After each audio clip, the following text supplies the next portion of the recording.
আসসালামু আলাইকুম এভরিওয়ান, সবাই কেমন আছেন? আশা করি সবাই ভালো আছেন। তো আমরা হচ্ছে যারা গাড়ি চালায়, নতুন গাড়ি যারা শিখতেছি তাদের উদ্দেশ্যে আজকে একটা ভিডিও।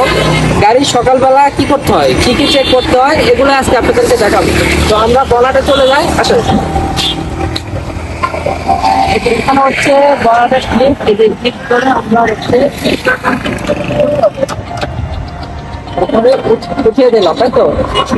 এখন আমাদের কাজ হচ্ছে এটা একটু দেখা গেল, এটা হচ্ছে কুলিং পানি। সকালবেলা এই কুলিং পানিটা আপনাকে অবশ্যই চেক করতে হবে। আল্লাহ 30 দিন এই কুলিং পানি চেক করতে হবে। এটা এখন গরম আছে, আমি এখন খুলবো না। এটা খুলে আপনারা পানি সঠিক আছে কিনা এটা চেক করে নেবেন।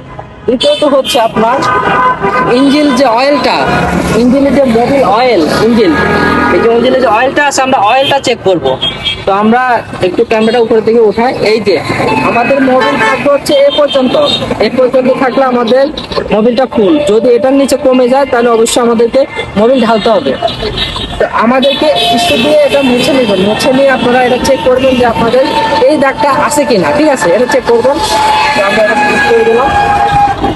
সকালবেলার কাজ হচ্ছে আপনার রেডিয়েটরে পানি, মোবিল এটা চেক করতে হবে। এরপরে হচ্ছে আপনার মাঝে মধ্যে গিয়ার অয়েলটা চেক করতে হবে। এই যে গিয়ার অয়েল, এটা হচ্ছে গিয়ার অয়েল, ইঞ্জিনের যে গিয়ার আছে গিয়ার অয়েলটা হচ্ছে এটা। তো আমরা এটা একটু খুলে দেখবো।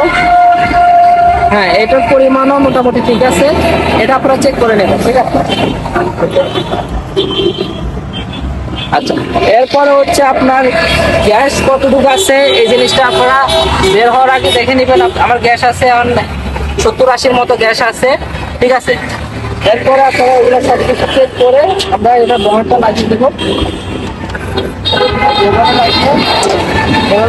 আপনাদের কিন্তু অনেকদিন লেগে যাবে।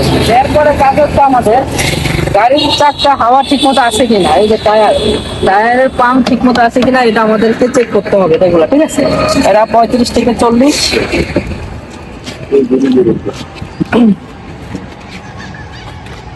তো হচ্ছে আপনারা সকালবেলা অবশ্যই হাওয়াগুলো চেক করে নেবেন, চারো চাকা হাওয়া ঠিক আছে কিনা, এগুলো সবকিছু চেক করে আপনারা বের হবেন।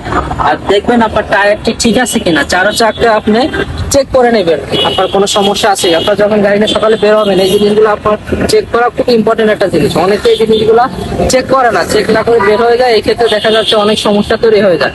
তো আপনারা যারা নতুন গাড়ি শিখবেন তাদের উদ্দেশ্যে ভিডিওটি, আর যারা মালিক আছেন তারা তো আরেকটু কেয়ারফুল থাকবেন, কারণ গতকালকে একটি ঘটনা ঘটে গেছে আমাদের কুমিল্লাতে। দেখতে পাচ্ছেন একটি ইউটার্ন নিতে যে একটা গাড়ি কিন্তু দুর্ঘটনার শিকার হয়েছে।